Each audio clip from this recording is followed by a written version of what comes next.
How you doing, everybody? This is Jim Buck with Black Series Campers of Southern California, out of the city of the industry. And today, I'm gonna do a full setup of our Dominator camper. So let's get into this, let's get going.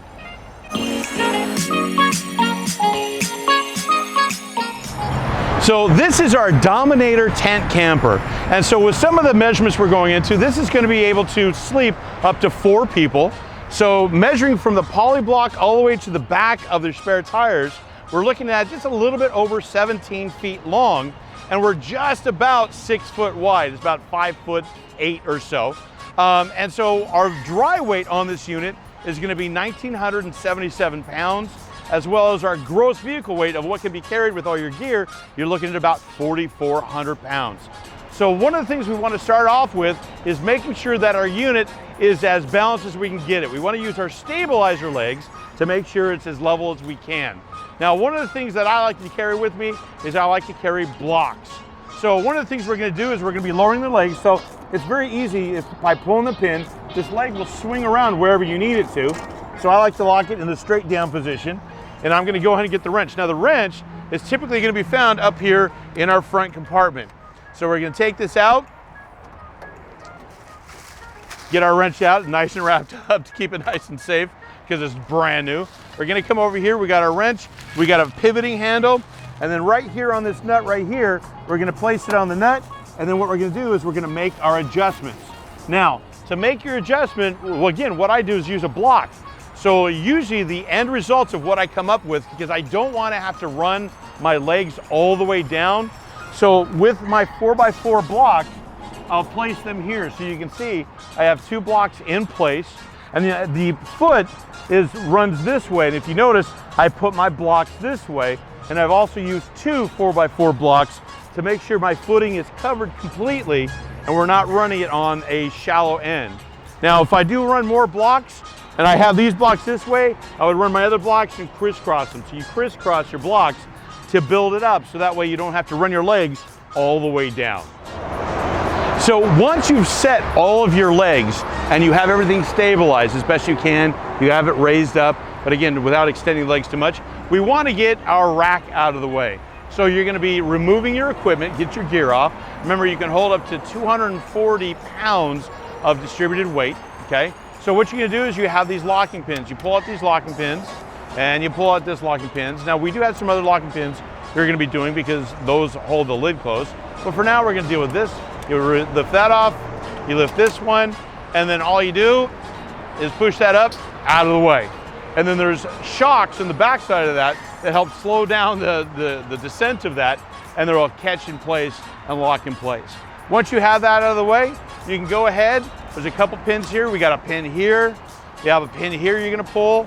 There's also pins on the back side, and there's one on the very, very rear that we'll get in just a second. So once we have all the pins pulled, then we're gonna go ahead and work and get the straps hooked up and open up the lid. Now, the feature that we're gonna be using to open up this lid is gonna be this winch. Now, several people have asked me, hey, can you set this up by one person? Absolutely, you can set this up with one person. I'm doing this by myself right now. And this is what's going to allow you to get this lid open. Now, 2 people makes it obviously way easier, but this is very doable for a single person. So this hook, you're going to unlatch the hook. And so what I need to do is now I need to feed out enough slack to reach the loop on the very rear of the unit.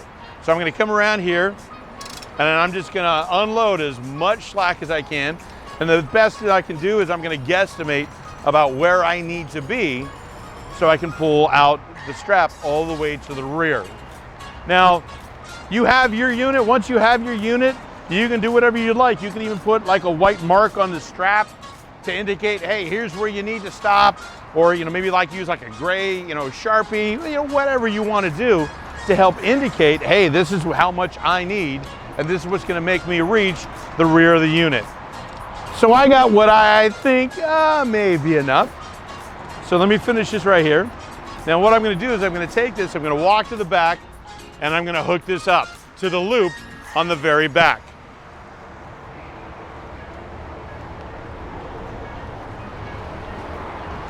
Now, I like to make sure whenever working with straps, I like to make sure that my strap is flat. So as you can see here, It's nice and flat. There's no twists, no turns in it. I have it flat across. You can see I went over by maybe about a foot or so. I'm gonna take this and I'm gonna hook it and latch it. Now, once I've done that, if you look very quickly, there's a sneaky little hook right here, okay? So make sure, not everyone always sees this hook. So you pull this pin and release your latch, and you can see the door even lifted up a little bit, okay? So again, that's one last little hook. I left it on purpose so that way I can show that to you. So now that I have this done, I can pull up some of the slack, but then what I'm gonna do is I'm gonna hook up this one right here as well.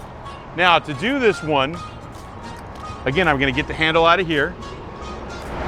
So once I get the handle on here, I give it a little bit of slack, I run this down. Now we don't have to run as much because I'm not going as far to hook this up. Because all I'm gonna do, I'm gonna come over the top here and I'm gonna hook this up right here. Now I do need to feed it more slack because I will be leading this to the other side. So that way you have control over the lid. You got the one strap lifting the lid up, you have the other lid controlling the downward descent of this lid so you're not slamming it down. So you can feed out a bunch of strap right now just in preparation for it. And if you don't get the exact amount, that's okay. But like I said, if you own this, you can mark your straps so you know exactly how much you need to do. Basically, you got to get enough to where you have the lid halfway or just a little bit past halfway so it'll catch on it, and then you lower it down with this. So I'm gonna go over, I have some slack on my strap right here. We're gonna go back up to the front and we're gonna raise this up. Now before I go, what I wanna do is you wanna crack the seal basically. So you wanna give it a lift up. Now I wanna make sure, I think I have everything done, but let me make sure, let me check over here, make sure I have all the things done. See, look at, I missed one clip. Even Jim Buck makes mistakes on occasion. It's very rare, but it does happen. So I come back over here, so you see this already lifts up. So I'm gonna give it another little lift. Now all I'm doing is, like I said, I'm cracking the seal. So that way you can see I already have lift. Because, and if we'll come back up front, what occurs, if I just try to tighten the strap, if I crank on that, you run into the danger of possibly breaking the strap because it's pulling at a straight angle. So now I have it at a lifted angle. So as I start using this, feeding on this, now you can hear it's getting tighter. And you can see the lid starting to lift up a little bit. So it's basically almost doing it all on its own. So I'm gonna raise this up a little bit. Now I don't have to worry about it coming up and over and slamming down because I do have the other one attached. Now what I am gonna do is I'm gonna see just visually from here, where's my strap up? How much slack do I have? And you can see I have still quite a bit of slack, which might allow it to come over, and I don't want it to impact it hard. So what I am going to do is I'm just gonna take in a little bit of slack on this one, just to be safe, just cause. Come back over here, and I'm gonna go ahead and finish pulling the lid on the extension of this. So I'll pull this, I'll pull this, I'll pull this, and as I'm pulling, like I said, I'm gonna get to my halfway point. So as I reach my halfway point, I can pull some of the slack off, and you can see the strap on the other side caught. So now I'm at my halfway. So I don't really need to come back up here until I have this lowered down. So we're gonna go back to the back. And I'm gonna let out the slack, and as you can see, it's gonna lower this down. It's gonna lower, lower, lower, until you make contact with the base. Give it a little bit of slack, then I'm gonna take this strap off. I'm gonna come up here, and again, like I said, this is what's gonna allow you to hook up with one person, okay? I might need to get a little bit more slack in here if I can. Now, what I wanna do too, is on this end over here, now I have all of this slack in my strap, and I don't like leaving slack in the strap. And this would serve a couple purposes, I feel. Now right now this is loose. This will lift up and go anywhere. So if you're camping and you got some heavy gusting winds, there's a possibility it can lift it up. There's some heft to this lid, but you never know. So what I like to do, I like to ratchet this back in, and then I'll leave this locked in place. And by leaving it locked in place, it helps to secure the lid down. So now this lid's not gonna go anywhere. So now we need to get the key, we'll get inside and we'll start setting up our tent. So now that we have the lid open, we have the center poles are standing upright, we haven't opened up the back yet. Now the back, we're gonna be lifting up. But what I wanna do is I wanna show you something before we open this up, because this is gonna have to do for when you're packing it closed. It's very important. Now, if you look back here, you see this is fairly flat. You can see it's pushed down. There's a lot of room for the rest of that lid and that tent to fill in this space. And I'm gonna show you the secret about it, because if you don't do this correctly, you can run into issues. So if you look right here, you can see how the pole that's connected to the wall comes up, circles around, and there's a gap between the pads, okay? And there's nothing right here. There's no pads blocking along the wall right here. If you have the pads in the wrong place, and you see how it's lifted up here, you can run into issues and not allowing the lid to close. So be very careful to make sure that you're leaving enough space. I'm gonna kind of push this open here. You leave enough space so you can kind of see even, so there's shocks that help hold this open, but you can see how the spacing is. So when you open your unit for the very first time, look inside. So like I said, if you kind of look around inside here, you can see the positioning of the pads. You can see where the different pieces are in place. But again, the important part is getting this lid to close so you have enough room to close it. Otherwise, you might start forcing to close this lid and then you end up bending poles, and we don't want to be bending poles. So just be aware of that when you first open it up. So now that we have this open, now I'm just gonna point out very quickly, there is a slat that completely covers this area, and you can leave it closed. I'm gonna leave it open just for this case, so you guys can see everything going on when we're putting it on. So now we have the door. The door is gonna be right here. We're gonna open that up in a second. But what we need to do is get the poles, so again, we can assemble our tent, and that's gonna be in here. So I wanted to take a quick second just to point out too, because again, if you're asking, hey, why is this door angled? Why is it not squared off? Well, because if it's a squared off door, you wouldn't be able to open it when this unit is open, when the lid's open. So this allows you to open up this lid. Now in the top shelf, there is the pole bag. So this whole bag is filled with poles that are gonna build up the tent, and they're gonna build up your awning, and they're gonna build up your room, your annex room. So what we already did, we went through and we found the poles we need. So if you come up, you take a look, I can show you the map. So there's a guide, there's a pole guide. And the pole guide is going to show you how all of this works. So the black poles are going to indicate the inside portion. The red poles indicate your annex and your awning setup, okay? So there's going to be a couple, so I'm looking here. I need a number 7, a number 7, a number 7, a number 7. I'm going to need 4 number 7 poles, and then I'm going to need 2 number 14 poles. So again, I already set those out. I'm going to pull those out. We'll get the door open, and we'll get them set up. So now that I have, like I said, I've mentioned, I have my poles separate, okay? So now we're gonna open up the door, and then what we need to do is we need to take the stuff out, because the best place to transport your floor, your awning, your annex, everything is gonna be mounted inside, okay? And I'm gonna show you that in a second. So when we're opening the door, you're gonna bring this down. You wanna be very careful. Make sure you're keeping your fingers clear of all the moving parts. But you you open this up, you lower this down, and then what you want to do is get to the point to where you're making the contact, but you're trying to keep the steps as level as you can. So this is going to be your door access, and if you look inside, you'll see that you can see all of the different pieces together. The roof, the walls, the whole annex, they're all going to be attached in one big zipped up Velcro piece. So it's a big, massive piece. So we'll work on getting that out of there. So now that I have all of the stuff that I don't need out, I've moved it off, okay? So I'm gonna take the poles, again, the poles I already separated, I'm gonna pull them out of the compartment. And what I'm gonna do is I'm gonna go ahead and set them up in here, so that way I have access to them when I need them, which I'm gonna need them inside. So again, if you remember, I mentioned from the map right here, I'm gonna need 4 number 7 poles, and I'm gonna need 2 number 14 poles. So these long ones are the number 7 poles. So we're gonna put these in here. My last one. Alrighty, close this up. Now we're gonna step inside and put it all together. Okay, so now that we're inside, we need to extend the poles. We got the top pole to extend up for height. We have a pole that extends out that way.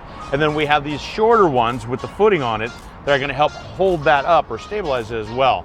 So, and then the number 7 poles, those are gonna attach to about, here or so. And then we're gonna extend it and we're gonna attach it to the top pole as well. And then the other number 7 poles, we're gonna attach and go this way. So what I'm gonna do is I'm gonna go ahead and I'm gonna attach a pole, give it a nice quick push to it. Got this clip on it, okay? Then I'm gonna attach a pole over here on this side and come up over here. Now, if you notice, these have a quick release. And so I like to make sure the quick release is a little bit closer to me so I can access it and work with it. So I push that one in. And then what I'm gonna do is I'm gonna take these shorter poles and set them here in the center, because then what I like to do, I like to take a longer pole and I'll attach it here. And then I'll attach it over here on the other side. Let me flip around here. I'm gonna attach it to this one. Now I might have to extend this one a little bit to make it work, which that's okay. To extend it, you just release the clip, lock it back in place. You gotta loosen this one so you can turn that, lock that in. And then what I like to do is I'm gonna make sure that the clips on the end are loose. And so right now this one's tightened. So I'm gonna loosen that clip and then we're gonna extend these poles. Okay, so now that I have my little cheater pole hooked up and I have the clips released, the best thing that I do it this way, because what happens is usually when you're trying to extend poles, you might push one out and then lock it in place. You push the other one out, lock it in place. You go back and look later and it's not even. By doing it this way, I found I can get it even pretty much almost every time. So I have my 2 extension poles hooked up. I have a cross pole hooked up. So now what I'm gonna do is I'm gonna push on this, and what that does is that adjusts the whole thing at the same time and the same extensions. So now what I've done is I've put 2 poles here on the bed so it kind of guides right against it. I'm not catching it on the mattress pad. Now all I gotta do, move this, is climb up in here. And so what I can do is I can put my knee against it and my knee against it, hold it right in place. I can lock this one, I can lock this one. So now these are extended. And then what I could do is I take my extension legs and I can hook up my extension legs to help hold this up in the air. Now I gotta kind of get in here a little bit and we clip this. Get my other extension leg and I clip this. Now if you'll notice, I also like to put all my clips on the outside. So that way I have a nice easy access to getting to the locks on that. So once I have everything in place, I've set my legs, I can disconnect my cheater pipe and I can take this and I can attach it to the top. So like I said, so now that I have my legs set in the corner, I'm gonna take my extension pole, I'm gonna loosen it, and I'm gonna come up here and I'm gonna attach it up here in a corner. Now you need to keep in mind, you can't use up all the space because you are gonna be hooking up an extension pole for the other side as well. So once I have it in place, I'm gonna leave the lock loose. I'm not gonna tighten it because if I tighten it now, it's not gonna allow me any adjustment for when I hook the other ones up because this needs to go upright. So I'm gonna leave the lock loose. So I'm gonna do the other side over here and then we're gonna go ahead and hook these ones up and extend that as well. Okay, so here I am on the other side of the Dominator. And so for this pole, this is a little bit lower. So this one, I'm just gonna push up right here in the center. Okay, I'm just kind of sitting comfortably. And then I just kind of hold it as best I can. And I'm gonna reach over and lock this one. And I'm gonna reach over and I'm gonna lock this one in place. Now what I'm gonna do, I'm gonna get the extension poles. I'm gonna tap in here, extend them to the center poles, and then we're gonna raise the center roof. So what I've done is I've attached the extension poles. As you can see, I have them run up to here, one to here and one to the other side. So that way I already have them connected on the end. So now what we're gonna do is we're gonna raise this roof. We're gonna push this up. So I wanna make sure that my locks are loosened, which they are. And so what I'm gonna do is we're gonna push this up. We're gonna extend this. Now, I'm a little on the taller side. I'm 6'1", so I have the extension where I can do this and I can latch this and I can come over here and I can latch this. Now, if you need to, you can kind of do the same cheat, the same little hack I use for doing the back ones. What you would do is use these same extension poles. You would attach it to the corners, get another pole to go across, and then you can push up from this location if you need to, if you need that little bit of extra height to raise this up. So once we have this raised up, I'm going to take my extension poles. I'll go ahead and I'll take this one here, and I'm going to attach it to the top corner up here. So we're going to come up here, we're going to attach it in place. Again, I'm not ready to lock it in place yet though. I want to make sure everything is squared away, standing upright. So I'm going to come in here, I'm going to attach this one here, and again, I'm not going to lock that. So what I'm going to do is I'm going to kind of give my tent a little look over, look to see, all right, is everything extended, everything straight where it needs to be? And if I like where things are, then I'm going to come over here and I'm going to give this a little bit of a pull. I'm going to make this taut, and then I'm going to lock it in place. I'm going to come over here, do the same thing here. I'm going to give this a push out to help straighten things out, lock that in place. And then I'm going to come back here and do the same thing on the first two, where I'm going to come up in here, make sure it's tight, lock it in place, and then we get one last one over here where I'm going to make sure it's tight and locked in place. So now that I have all of my poles in place, I have them all extended, I have everything in the place where I want to be, I still have this whole wall open.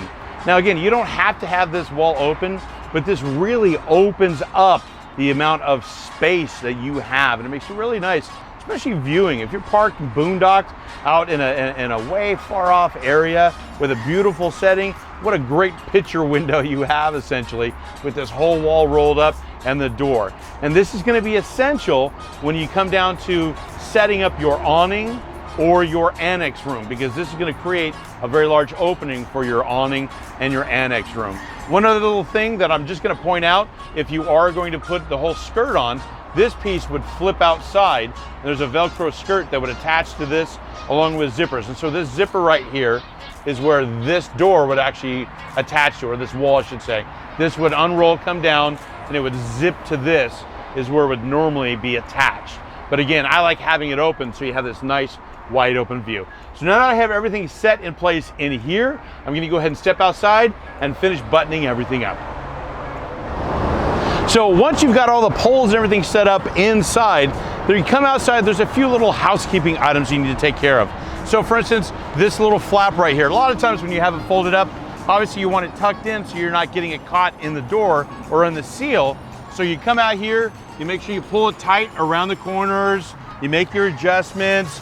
There's some little Velcro tabs right here that come around the shock, so you can just pull this around and you can attach your Velcro so that way it helps.